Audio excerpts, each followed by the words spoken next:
Today's guest is Alan Katz, also known as A.L. Katz, the creative force behind HBO's iconic Tales from the Crypt and co-creator of the unforgettable Crypt Keeper.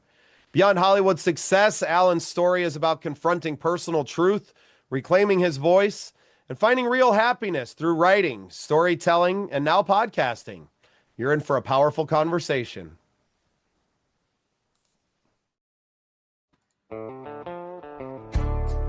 This program is part of the Scene Project's podcast network.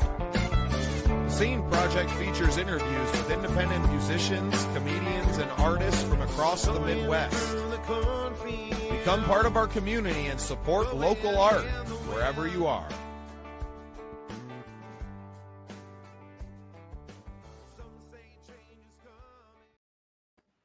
Well, welcome into a very exciting episode of The Scene. I am your host, Bubba Startz, and with me today, co-creator of The Crypt Keeper and now head of Costard and Touchstone Productions, Alan Katz. Alan, welcome to the show.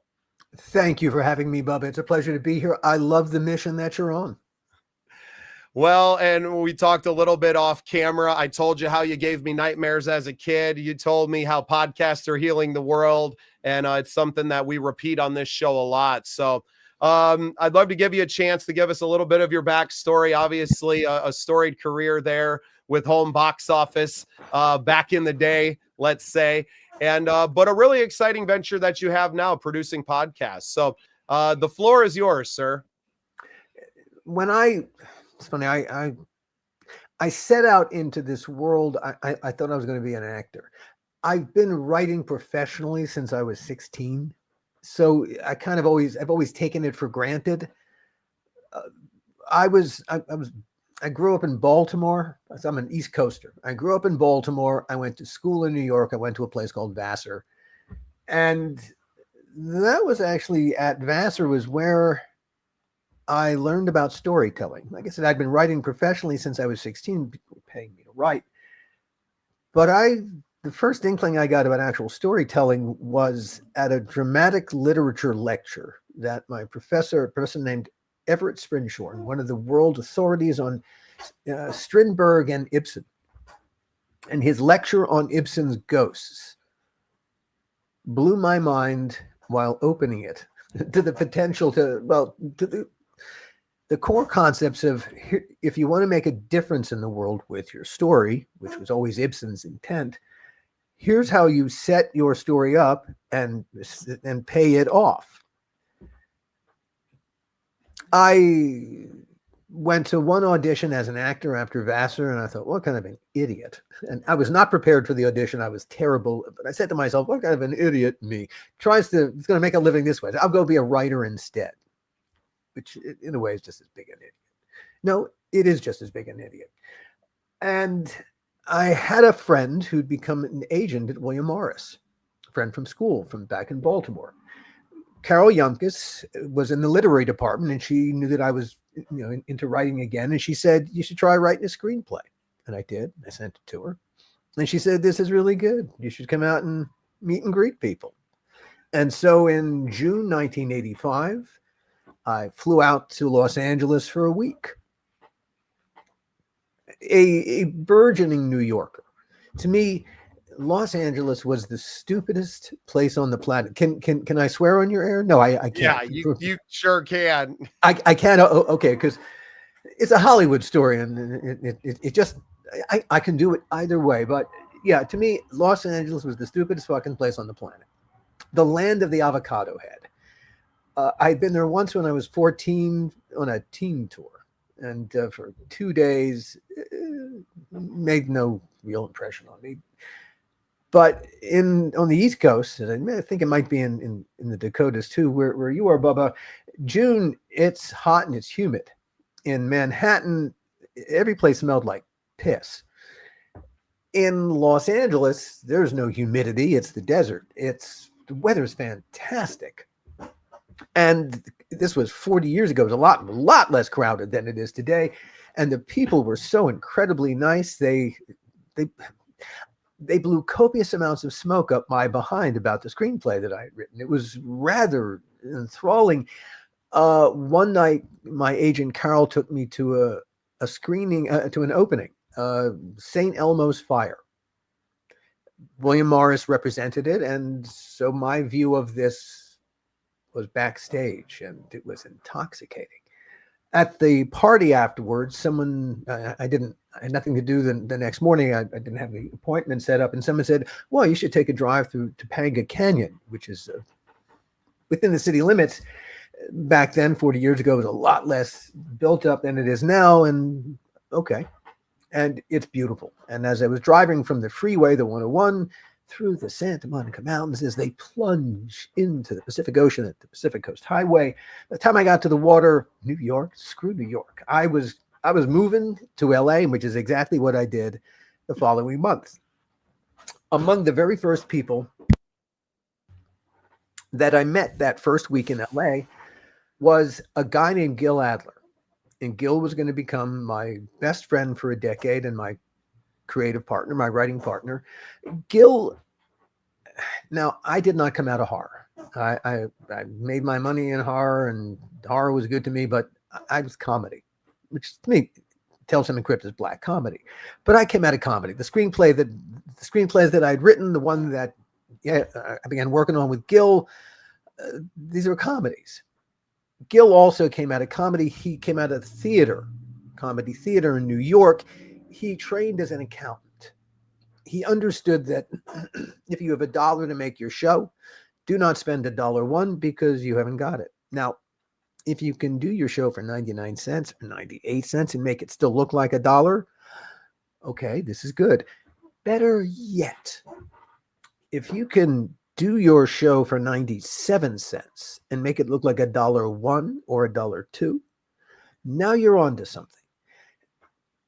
The creative process is constant problem solving. And Gil's solution to solving the creative problems wasn't throw more money at it, it was throw more creativity at it. This is exactly the way that I approached the problem that is creativity. And so we bonded, and Gil, being a strong producer, had been hired by HBO to produce a series called The Hitchhiker, which Gil had done up in Vancouver, and HBO was very happy. They had a problem production, a very expensive production with some very expensive movie makers, a thing called Vietnam War Stories that was shooting in Savannah, Georgia. It was way over budget. The schedule was a mess. And they sent Gil in to take it over and right the ship, and that's what he did. Not only did he bring it in on time and on budget, it won a bunch of awards.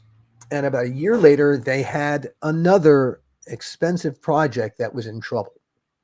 And they needed Gil to step in. And as a producer, as a responsible producer responsible with the money and the time, and the project was called Tales from the Crypt. Since I was Gil's creative partner and writing partner, I was part of the package. Now, at the time that HBO first started working on Tales from the Crypt in the late 80s, HBO, basically just movies, they had just begun to dip their toe into original creative programming.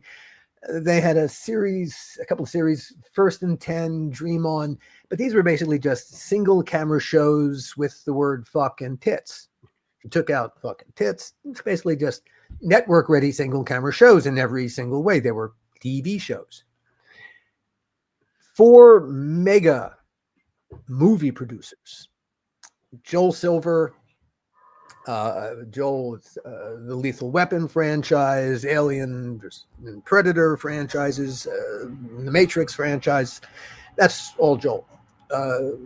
Richard Donner, director of The Omen, Superman,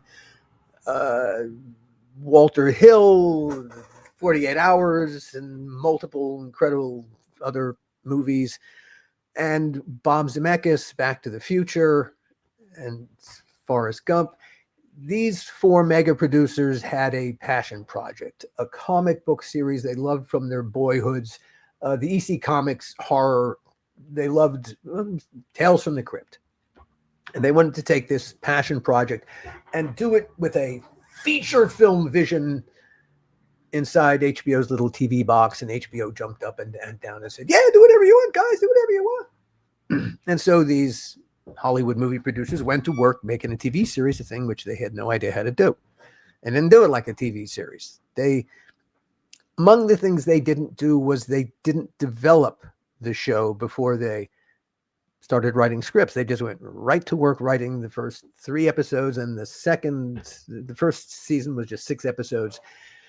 But to translate a franchise from one medium, from comic books, to a TV series, well, it doesn't translate itself. Someone's got to be responsible for taking all the elements that you want from there that you're going to put into here.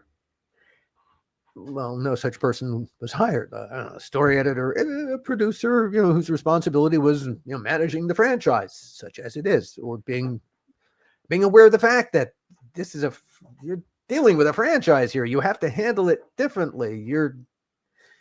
No one had that job. By the same token, no one had the way that you pay for a TV series. When whatever the network is that's going to run the TV series, they pay a license fee every time they run the show. But that first time or 2, even 3 that they're going to run the episode, whatever they're going to pay for the license fee, is not going to pay for the cost of production. You need a deficit partner to pay for the real cost of production until such a time as this whole thing goes into profits. Hopefully it gets the syndication. All right. But the executive producers never got a deficit partner. And HBO ordered, like I said, the first season was 6 episodes. No one got, that wasn't a problem. But then they ordered a season 2 of 18 episodes. Excuse me. A season 2 of 18 episodes and a season 3 of 13 episodes. And the executive producers just started spending the money that HBO was going to put up as the license fee. It was going to cost more than the license fee, that HBO was going to put up. And the night after the second season, the night before the wrap party, HBO handed the executive producers a financial statement and said, "Guys, you are $1 million cash in the hole that we cash flowed. If you want to see season 3," and there, of course, was lots of money for the executive producers in season 3. "If you want to see season 3, pay us, give us the money you owe us right now." The executive producers promptly canceled the wrap party. They fired everybody. They got out their checkbooks, literally, and paid HBO the $1 million that they owed them. And so there was a season 3. The first thing, of course, that they were going to do, the executive producers, which they did, was they took that $1 million out of the budget, right back into their pockets. HBO wanted a producer they could trust, and that's where Gil came in. And since I was Gil's partner, and no one had been doing the story editor job, the executive producers didn't care. And so, though I did not have the bona fides to run that show, I became its co-showrunner with Gil. The third season was supposed to be the end of Tales from the Crypt, but something happened. That had to do with my other job on the show. My first job was to translate all the stuff from the comic books into our series, to make sure that every last frame was redolent of the franchise. And so every script had to go through me. I was the last typist, as it were, before scripts went to department heads to do their work, before casting. Yeah, everything had to flow through me. So I was the last word on the words. My other job was to write Crypt Keeper segments. Just as the executive producers had not put the show into development or found a deficit partner, they hadn't put the Crypt Keeper through any kind of development process either. The Crypt Keeper in the comic books is an old white guy with stringy hair. The executive producers wanted their own Crypt Keeper, and one day, entirely by happenstance, executive producer Joel Silver was at his storage facility, and the locker right across the way, owned by a special effects guy named Kevin Yeager. And when Joel walked into Kevin Yeager's locker and saw the stuff that Kevin, who was a special effects maestro, had been creating, among Kevin's other creations is Chucky, Joel said, "You got to make me a Crypt Keeper. You got to make me a Crypt Keeper." And that's what Kevin did. So Kevin Yeager created the Crypt Keeper puppet, which is actually 6 puppeteers working in synchronization. One's the right arm, one's the left arm, one has the control of the head and torso's movement laterally, backwards and forwards. And then there were 3 puppeteers working the animatronic cervixes on the Crypt Keeper's face and eyes, lips, and mouth. Kevin found John Kassir, who became the voice. And so they had a great puppet, they had a great voice, but no one ever asked the question, but who's the Crypt Keeper? Whoever in those first 2 seasons, whoever wrote the script threw a couple words at the Crypt Keeper, and that's what he said, more or less. I don't know how you write for a character who isn't. And so simply to do my job, I put a character inside him. Now, I grew up loving old movies. Love the Marx Brothers. So the Crypt Keeper became my little Groucho. And having to invest a personality inside the character and being a writer and therefore somewhat a little bit lazy, I reached for the closest personality at hand, which was mine. And so I filled the Crypt Keeper with me. So the Crypt Keeper looks like Kevin's puppet. He sounds like John's voice, but every thought in his head, every word that tumbled from his animatronic mouth was me. Now, I can tell you that writing Crypt Keeper segments was maybe the hardest thing I ever had to do creatively. It was like pulling organs through your nose. We would do them in batches because we produced them in batches. It was, like I said, 6 puppeteers, and we suddenly had the Crypt Keeper doing and being things. We were exploring his inner life, giving him an inner life. And so all these things had to be choreographed with the puppeteers, and it took time to set up the Crypt set, and especially if you were going to be adding physical production gags to it, we would do 3 or 4 at a time, which meant I would have to write 3 or 4 at a time. And like I said, it was pulling organs through your nose. Once I decided, all right, what's he going to be this week? What's the interest? What world is he going to explore? And then I'd have to make lists of words relevant to that field. Art. Okay, so different kinds of artist names. And then I'd look to cryptify them. How many of those words could I put into the Crypt Keeper's mouth with his spin on them? And if there were enough words that were clever enough that you could join together in some semi-coherent sentences that had to do with what he was talking about, well, then I knew I could write a script. But I needed to do it, in other words, all the background to know there were more dead ends than there were successful. Yeah, there were a lot of great. Yeah, it just seemed, wow, that'll be great fun. And I'd get only 4 or 5, which wasn't enough to write a whole intro and an outro. And I'd have to abandon them. It was incredible. A challenge. It was agony. But once it was done, then I'd go and I'd record them with John, and we tweaked them. We'd usually add a little bit of something. John always had some terrific improvs that, I was always happy to claim credit for. And we'd record them on what was called the beep track. Production day would come,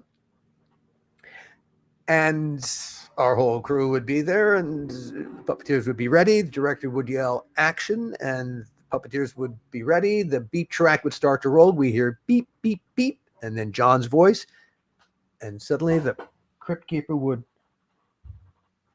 come to life. And he as I stood there watching him, I knew he was a puppet until he started talking, and then he's alive, and then he'd finish, and the director would yell, "Cut!" and he'd sag back to the desk like the inert thing he actually was. And the Crypt Keeper came to life. And that I think is what happened more than anything during the third season. Our franchise got born. And yeah, a franchise emerged out of the series. And among the benefits, we got to run for another 5 seasons. We had total, 7 seasons in total, 5 that I was part of. And Universal Pictures saw the incredible value in our franchise, and they ordered 3 feature films. And in that, with that feeling. Now, the first one was a terrific movie called Demon Knight, which Ernest Dickerson directed. In fact, its 30th anniversary is coming up. There are a couple of is that for Demon Knight? Yeah, there's a screening of Demon Knight that I'm going to in about a week for the 30th anniversary of Demon Knight. Incredibly exciting.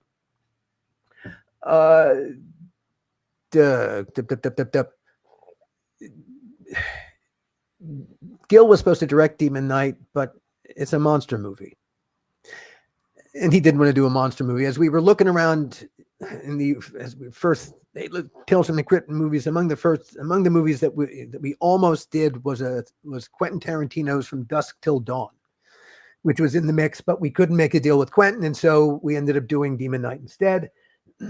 But Demon Knight was such a monster movie. Gil didn't want to do a monster movie. Our problem, like I said, we didn't come out of horror, neither Gil nor I. And we were afraid that the town would begin to see us as one-trick ponies, as this town does, just horror. And so we wanted the feature film that we were going to make to be to represent us as having more than just that. We had developed a script called Dead Easy, and the whole creative team got aboard, and Universal got aboard, and that was supposed to be the second Crypt feature. Dead Easy was very much a departure from the first movie, which was, like I said, a monster movie. Dead Easy was a taut psychological thriller about a recovered memory that took place in the swamps outside New Orleans. A wonderful villain, this Harlequin character. Like I said, Universal was aboard. We were spending their money. We had cast a young unknown named Salma Hayek to play the female lead. We spent 6 months in New Orleans prepping the movie. Literally, the whole team was in New Orleans getting ready when 3 weeks before the start of principal photography, Universal called us on the phone and said, "Stop, don't spend another penny. Get on an airplane, come home. You're not making that movie." And bewildered, we flew back to LA, and there Universal stuck another script under our noses called Bordello of Blood. They said, "Look, your release date hasn't changed. You still start shooting in 3 weeks. Get to work on fixing this thing, guys. Get to work." So where did Bordello of Blood come from? Well, at about this time, a brand new studio called DreamWorks had come into being. DreamWorks was Steven Spielberg leaving his deal at Universal, but not the lot. He stayed on the lot, and becoming a separate studio unto himself. And being a separate studio, he began to make talent deals. And Universal was desperately afraid of losing another big piece of talent. One of my executive producers, Bob Zemeckis. Steven was Bob's mentor. Universal went to Bob. They said, "Bob, we love you, Universal. What can we do to make you stay?" Obviously, they made a deal because Bob stayed. I know one deal point. It's all I know. Universal Pictures agreed to pay Bob Zemeckis $500,000 for the first student script he and Bob Gale, the future Back to the Future writers, ever wrote when they were students at USC, a thing called Bordello of Blood. It was just a way to put $500,000 in Bob's pocket as part of a larger deal. The production was not intended, but Universal sat there thinking to themselves, "He's going to eat $500,000?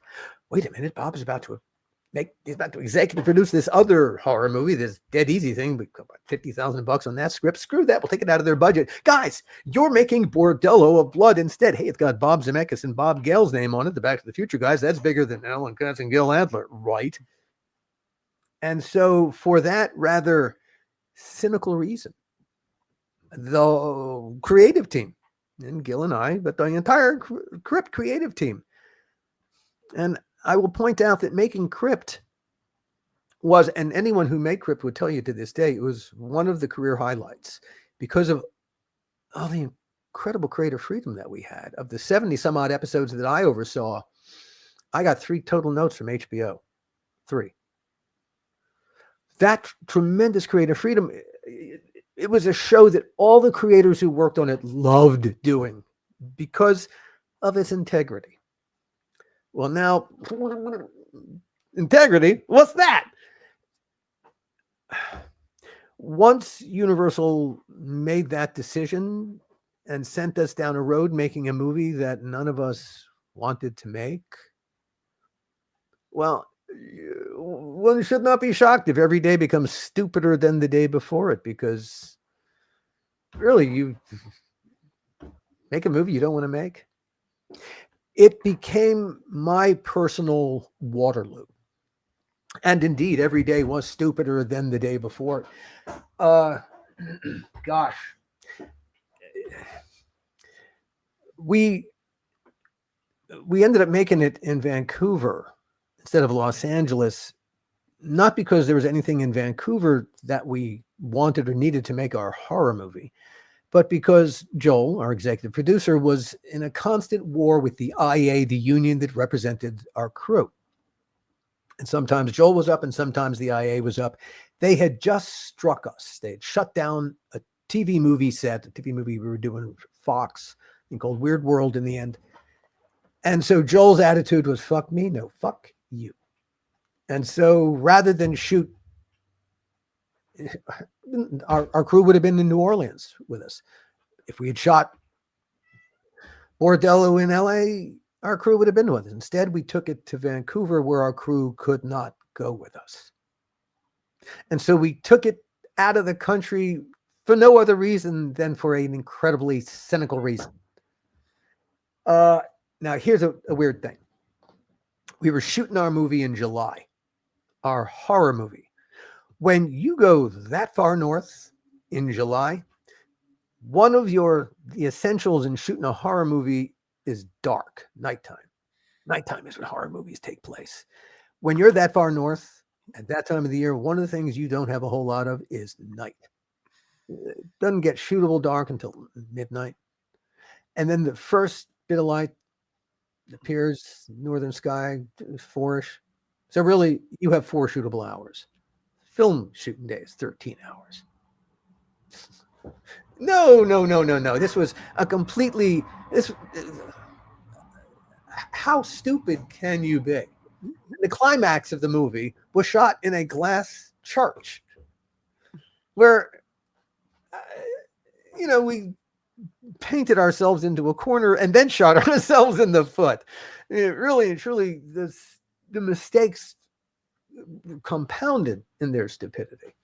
Then my executive producer, Joel, took over casting the 3 leads. Now, casting this movie was always going to be hard because, like, the first thing we did, the three weeks of prep that we had, was to try to get the script. Our crew, we went from making a project that we all believed in, that we all saw as a way to tell the town, hey, look how multifaceted we are. Instead of that project, we were making a student movie that none of us were invested in or could possibly invest in. From the, okay, get rewriting, guys, make this script work. Well, the hero is a small town detective. Now, ask yourself, how much business can a detective actually do in a small town? Not enough to be a small town detective. That's a non sequitur. It's the kind of thing film students might think of because they've never lived in the real world, and certainly not long enough to realize that character doesn't exist.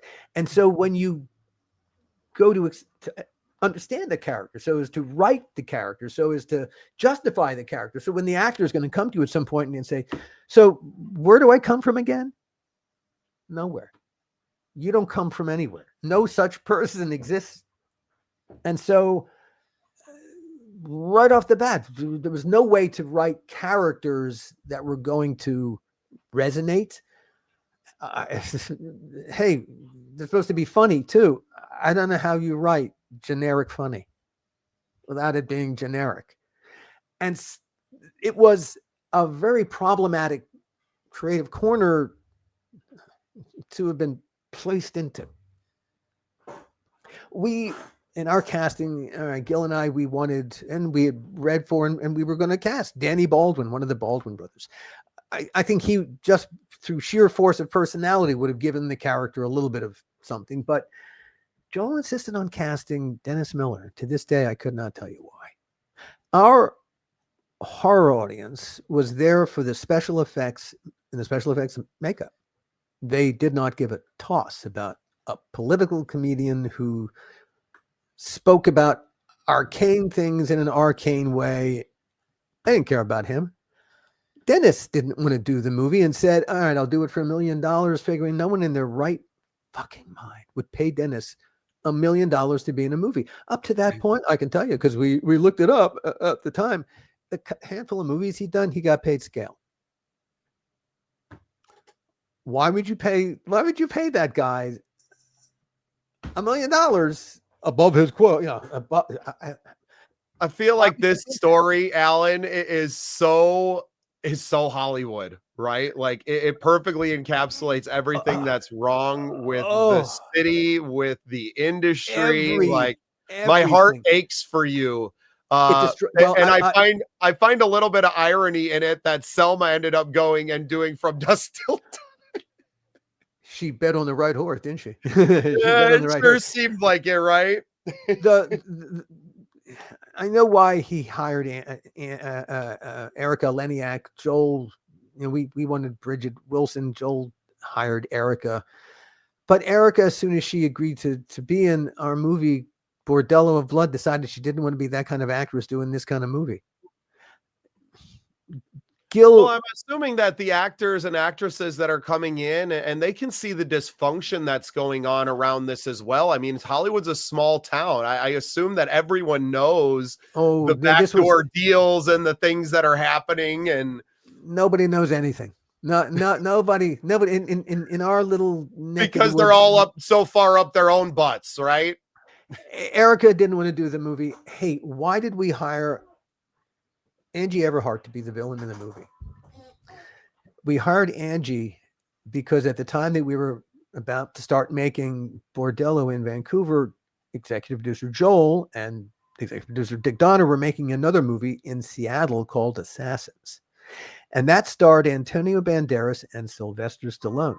And Stallone was engaged to Angie Everhart at the time. And one day on the set of Assassins, Stallone approached Joel. He said, hey, Joel, we're making a movie in Vancouver. Why don't you put my girlfriend Angie in your movie that we can visit each other across the border? And Joel, rather than being a responsible executive producer and saying, that's a great idea, Sly, but let me talk to the guys, make sure it works for them. He said, that's a great idea, Sly. Period. Done. And he committed our movie to hiring the girlfriend of an actress on another movie just to make that actor happy. Not a thought as to what that would do to our movie. Now, Angie's a no lovely human respect being. for art. No respect for the art of the filmmaking whatsoever. And I'm sure that you guys just get more and more disillusioned as time goes on. But think of it, but even if one takes it from a closer to the bone approach, from Joel's perspective, why are you shitting on your franchise? Why are you disrespecting this money-making venture of your own? Why are you undermining its success? Why are you setting it up for failure? Assassins is a one-shot deal. You'll make that movie, there won't be any more. Tales from the Crypt is your cash cow, you idiot. And literally, he didn't think that way. His one concern was making an actor happy on a set. Now, the thing about Stallone is that Stallone had an ulterior motive. He intended to break up with Angie, which is what he did 2/3 of the way through the movie, and we were going to be the consolation prize, which we were in the conversation that he had with her when he broke up. Hey, I got your movie, didn't I? Now, here's the thing. Angie's a lovely person. This is Angie. I have nothing but nice things to say about Angie. This is a bad casting decision. Here's the thing about casting, and this connects into podcasting at the end of the day. I cast lots and lots of actors, but I never hired a single one of them to act. Not for the camera. No. For the theater, yeah, you got to act because the people in the back row got to see and hear. Yes, you got to act. But the camera is right in your face. It's right there. And so it's like it's standing next to you. If you act, that's what the camera will see. You're acting. For the camera, I hired people to be successful screen acting is the actor being as emotionally naked as they possibly can be at key moments, and like a light switch. They can't act the emotion. They have to be it as real as real can be. And that's what successful acting is. In the first movie, Demon Knight, Billy Zane is an amazing villain. He's an amazing villain in Titanic and all those movies where Billy plays a dark character, because Billy ain't acting the darkness. There's a real darkness inside of Billy, and Billy's skill is he can tap into this darkness inside him and put it out there for us all to see inside the framework of these characters. Angie is a wonderful human being. There's not a villainous anything inside of her. For Angie, an untrained actress, even if she had been trained, because there's nothing like that inside of her, all she could do was act it. But she had no well to pull from. Right. There's literally, she would have to make come up out of her imagination, but that's not how it works. It was literally an impossible assignment. And so all she can do is act, and that's all, for my money, all the camera can see. She's working as hard as she possibly can. The fault's not hers, not even remotely. It's ours on a ridiculous hire. We did not hire Angie because Joel said, I've got this instinct, a gut instinct about her. Trust me. That's not what no. A very cynical reason. Ultimately, yes, Stallone, like I said, our production office, the first couple of weeks, yeah, so I could visit, so we could visit each other across the border. Yeah, my production office in Vancouver arranged with their production office in Seattle for that to happen. And so there was a lot of communication between our production offices. They became quite close.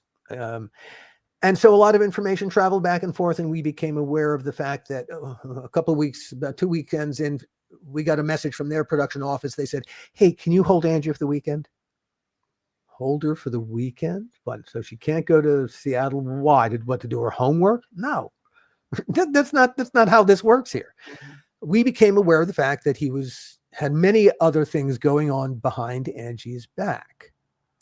There's a very famous story about Stallone that he has never denied. The only question has ever been, on what film set did this story take place? And I would tell you it took place on the set of Assassins, because I had never heard the story before. The first time I ever heard it was from my production office on Bordello of Blood, who heard it from the production office of Assassins.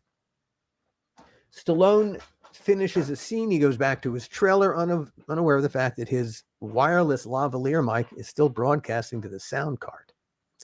There's a young woman waiting for him in his trailer, and she proceeds to fillet Sly. Now, apparently, Sly's very particular about how he likes his blowjobs. Now, meanwhile, people are gathering around the sound cart listening to this. And now they're hearing Sly go, yeah, that's right. Stroke the shaft, cup the balls. Yeah, cup the balls, stroke the shaft.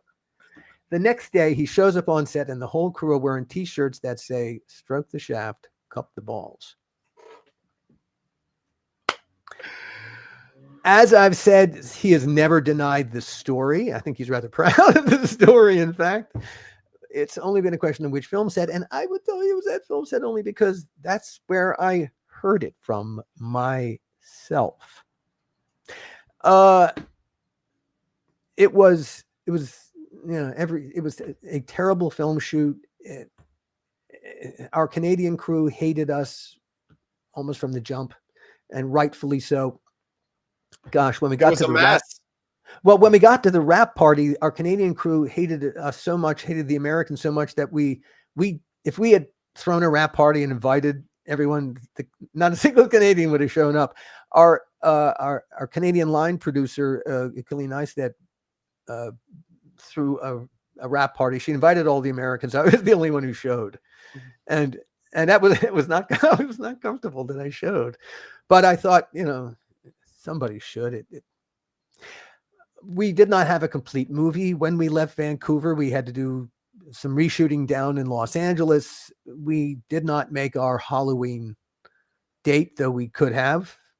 Instead, Universal just had lost interest in this, and they released this the following August. By the time the movie was released, we had shot the final season of Crypt in London. When we got back to Los Angeles, we began prepping what was going to be Crypt's replacement, a sci-fi series based on the comic books. And the executive, Joel, decided he didn't want me on that show. And so I got fired even before I got hired. And though I expected Gil to walk with me, we're a team, man, he didn't. And so Gil and I broke up.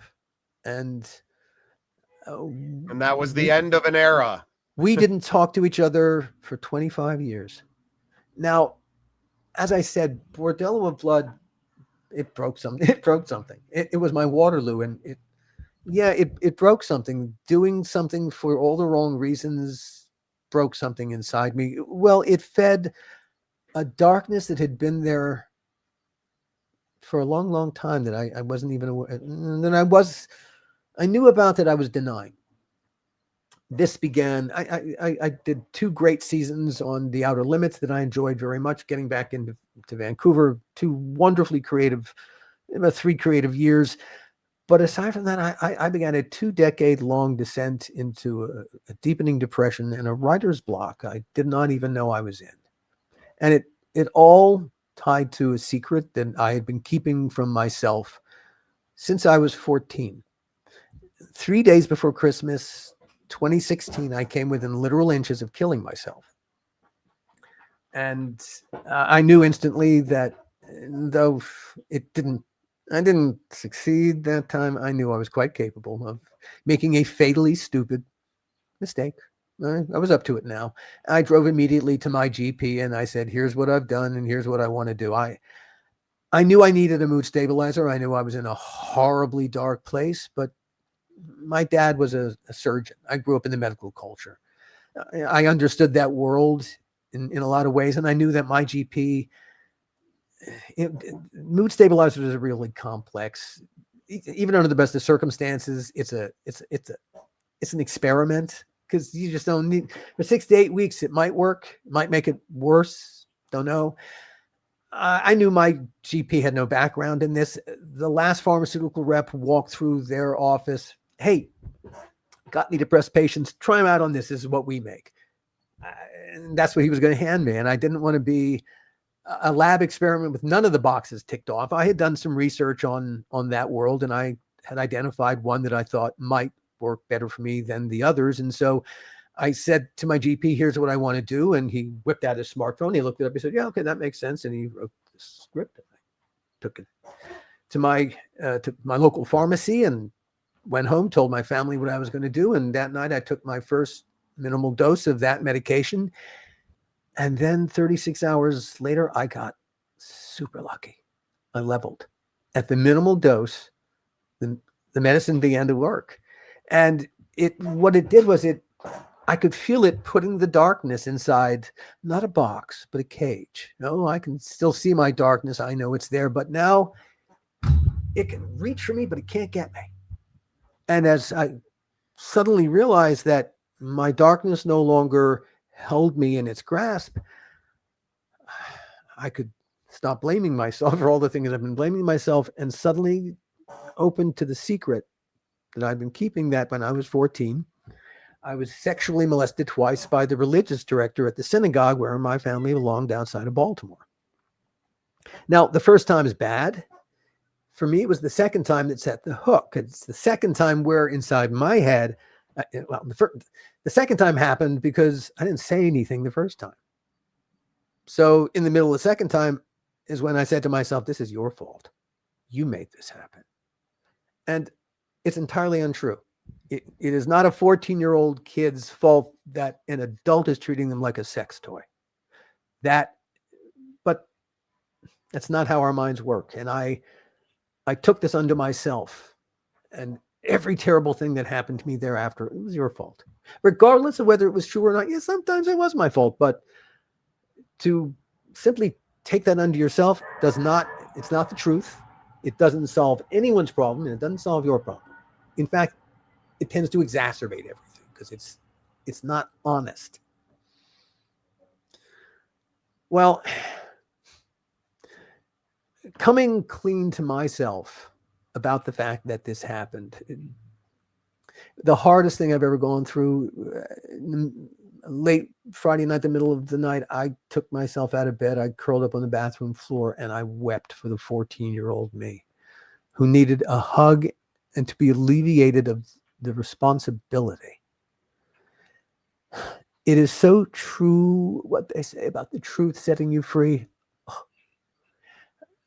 I've always been grateful to Hebrew school for making me the atheist I am today, but I understand what it means to be born again. And in a very real life sense, I was born again. The truth set me free. A burden was lifted from my shoulders, and whereas my family walked around me like I was a minefield, over the course of time, I've become a trusted voice for virtually everything. I'm steady. I'm a rock, and I was not. The other thing that happened, if you can't tell your own story to yourself, can you really tell anyone else's story? No, you can't. Once I could suddenly tell my own story to me with balls to the wall honesty, I could tell anybody's story. And that became my thing. During the pandemic, a Tales from the Crypt fan group, 3 dads from various parts of the country, all Tales from the Crypt fans, they created a podcast called Dads from the Crypt, which is still available, Dads from the Crypt. You should check it out. They reviewed all the episodes of Tales from the Crypt and give parenting advice. One of the dads, Jason Stein, reached out to me and he said, hey, we're going to be reviewing one of the episodes you wrote. You want to sit in one of this? And I said, yeah, great, love to. And it was great fun. Great fun. A few weeks later, Jason reached out again. He said, we're going to be reviewing Bordello of Blood. You want to sit in with us again? And I said, Jason, the story of the making of Bordello of Blood is not a half-hour chat with you. It's a podcast unto itself. And that was where my first podcast, the How Not to Make a Movie podcast, that's its birth story. Now, I wanted to tell the story with balls to the wall honesty. There are 3 people I wanted to call it. I wanted to call out Dennis Miller. Dude, we're paying you $1 million. You don't have to be an asshole every fucking day. Really, you don't. Stallone, because you made us co-conspirators in your betrayal of a very nice person. I resent that to this day. And I needed to call him out for that because we all knew behind Angie's back what was happening. And until he broke up with her, and then she was deservedly so. She was a mess, an emotional mess. Yeah, I needed to call him out for that. The other person that I needed to call out was me. And I needed to own, well, I was an inconfident person and therefore a terrible producer. And I was doing a project I didn't care about. Well, you had the title of producer, you were taking the money to be the producer, do the job. And I need to own up. So the person I most wanted to call out, and the stories were hilarious. but I needed to call me out as part of, hey, confession. That's part of the healing process for me, was to speak the absolute truth. Now, in order to do this, I was going to have to talk to Gil. And so I reached out to Gil. I said, here's what I want to do. I want to tell the story with balls to the wall honesty. And I want to also tell with balls to the wall honesty the story of our breakup and what happened over the last 25 years. And I don't want to talk about it beforehand. We're going to do a live on mic. Whatever we say, we say. Whatever happens, happens. Balls to the wall honesty. And he said, oh, I don't know one. And okay, went along. And I'm so glad he did. That first season of the How Not to Make a Movie podcast, Entertainment Weekly called the best film podcast of 2022. And the reason that Clark Collis, who wrote those very kind words, said those very kind words, is because of the incredible honesty of the storytelling. We went on to do ultimately 4 seasons of the How Not to Make a Movie podcast. Ultimately became about just talking to all the craftspeople I know about the creative craft, the joys, and occasionally what happens when the craft turns to crap. It happens. I did an episode that I'm really proud of. I got to work with Malcolm McDowell doing Tales from the Crypt, and Malcolm tells wonderful stories about the making of How Not to Make a Porno Movie, Caligula. And just the most amazing stories about the making of that movie. So, there's an episode of the How Not to Make a Movie podcast. The special we did on How Not to Make a Porno, the making of Caligula, is a terrific piece of content. I highly recommend it. But a friend from school reached out to me, and he wanted to do a TV series about something that had happened to him. Absolutely true story. But here's the thing, and it's an amazing story. I turned it into a podcast. We'll get to that momentarily. Here's the thing, though. To take an idea from, let's say, my head and turn it into a TV series, a movie, but a TV series. Script is going to take you years to get right. Years. Count on it. The average is 10. But let's say I'm really clever and I can get it done in 3. All right, now we're 3 years down the road. All right, now the script is ready. It's a marketplace. If it's a TV series, well, all right, you just wrote S1E1. What about S1E2? And season, how many episodes are in the first season? What happens in all those? What's the major story arc of the first season? And what happens in season 2 and season 3 and season 4? I noticed you got all these characters. Who are all these people? You write what's called a Bible, and that don't write itself. That takes another year if you're lucky to get right. And every time, hey, you dig deeper into the world that you're creating, that's going to impact your script. So these two things suddenly become wired together. And let's say you're 5 years in now. We'll be kind. All right, now you're ready for the marketplace. You've done all this work.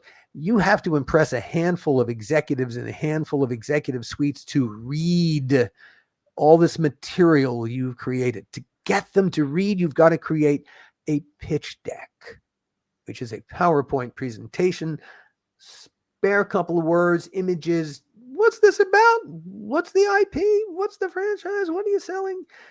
Just to get these people to read. Now, let's say I choose you. I understand. I think I understand you. Let's develop you. Well, that just puts you at the top of the food chain, at the top of the meat grinder, the food chain, the top of the meat grinder. Now the grinding begins, and there are now thousands of assholes who can stand in your way, and at any one point, any one of those assholes can kill your project dead just because they're an asshole. And never mind what sausage will come out the other end. You've spent years, and by the way, at the entry point, when the executive said, okay, yes, we'll put this into development, the first thing that you will do is give up ownership. You will sign a certificate of authorship, necessary because of this product and its distribution. You will give up all ownership throughout the known universe in perpetuity. You cease to become the owner. And as the writer, one of the first things they'll be thinking about doing, count on it, is firing you and hiring a real writer. You don't, whatever ownership you take, whatever money you get, it ain't yours anymore. To take the same idea and turn it into a podcast, there's only one asshole standing in my way, and it's me. Podcasting, one can be a one-person band. You can do it all. You can create everything. And distribution, everywhere in the whole world, just like everyone else. So creation, distribution, and hey, the relationship with the money is person to person. It's peer to peer. Me, Stripe, and the audience. Content distribution and payment structure. Podcasting, and hey, at the end of the day, I own all the content 100%. So I can take that same story and produce it and tell it exactly the way I want. All right, audio, it's radio, it's theater of the mind. It's a wonderful creative environment to work in. When my friend approached me with, I'd like to do a TV series, I said, no, you don't. No, you don't.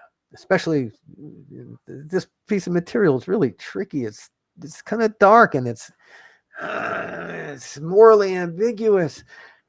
I said, no, you want to do it as a podcast. And so he said, okay.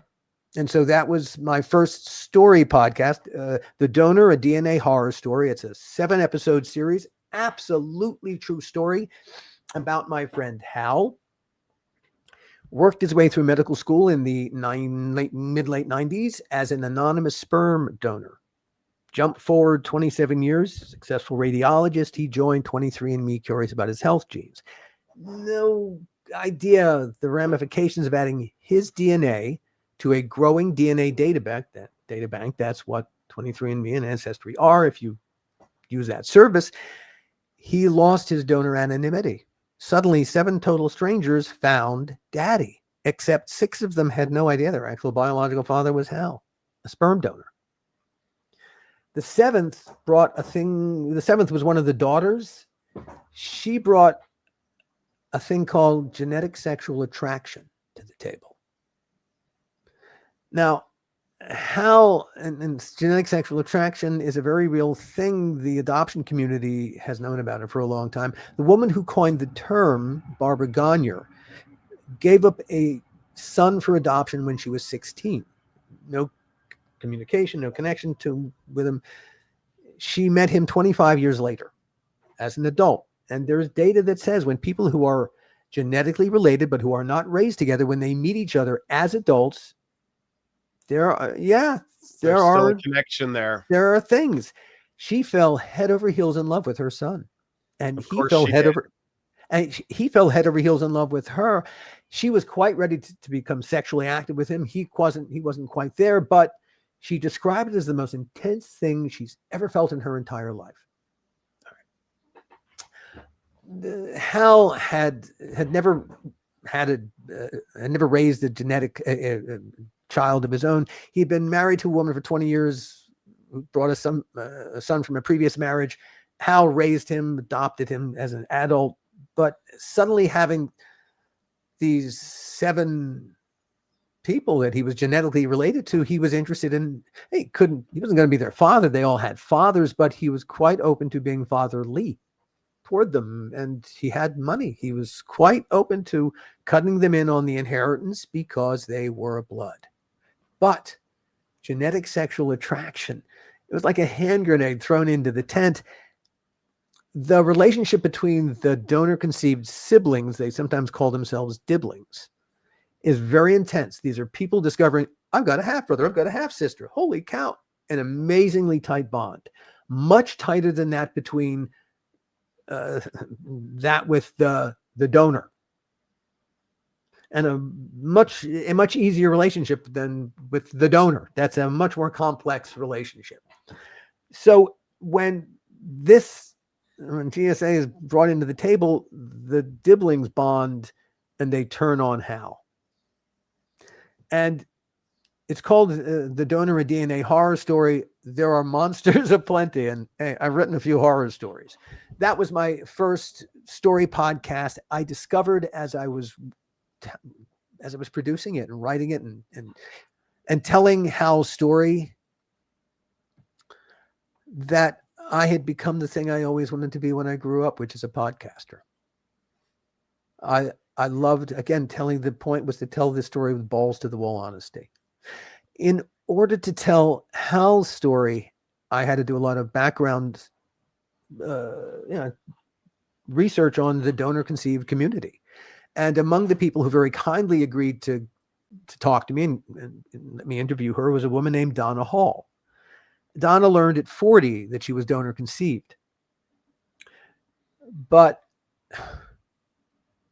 when she told me her own story, I said, Donna, you're a podcast unto yourself. She said, yeah, I know. I've been trying to do it, but it's hard. Well, yeah.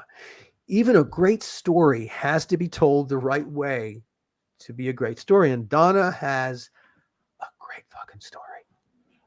That became my next story podcast, The Hall Closet, which is Donna Hall telling the story of what it was like growing up in the 1990s,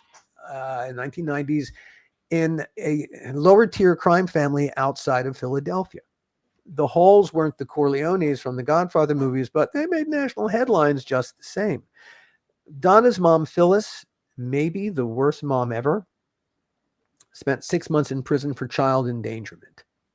Donna's stepfather, John Hall, was a true criminal mastermind. He was the Philadelphia Police Department's favorite snitch. He put more than 25 people behind bars on bullshit confessions that he concocted to mitigate his own considerable legal jeopardy. Among the people that he put away were his own stepson, Herb Hack, who spent 18 months awaiting prison for a murder he did not commit. John Hall also put a man named Walter Ogrod on death row for 24 years for a murder Walter did not commit. When Pennsylvania finally let Walter go, they gave him $9.1 million to try to make up for their mistake, for buying into this corruption.